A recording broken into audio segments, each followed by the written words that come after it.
За 3 месеци јавниот долг намален за 21 милиони евра. Најновите податоци од Министерството за финансии се дека тој на крајот на јуни изнесува 58,8% од БДП, при што се забележува пат од 0,1% поен во вториот квартал споредено со првиот.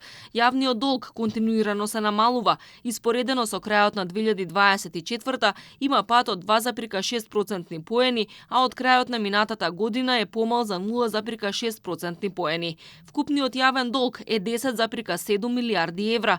Министерката за финансии Гордана Димитриевска-Кочовска објаснува дека во периодот од април до јуни бил исплатен износ од над 300 милиони евра за сервисирање на дел од еврообврзницата од 700 милиони евра издадена во 2020 година.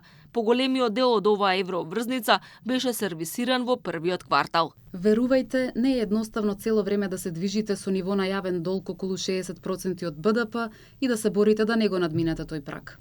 Животниот стандард е да имаме добри болници, да имаме добри патишта, добри железници. Значи, ако правилно ги насочуваме парите, може би во некој момент ние може да излеземе од таа психолошка граница, како што излегле многу земји, но многу е важно да расте економијата и тоа во последните години се случува. Граѓаните очекуваат задржување на животниот стандард во услови на постојани поскапувања кај горивата. Владата располага со широк спектар на мерки кои може да ги активира, меѓу кои намалување на ДДВ-то. Податоците за пораст на трошоците за живот ќе бидат објавени наскоро, а ќе се анализира и извештајот на Државниот пазарен инспекторат на цени на 700 прехранбени производи.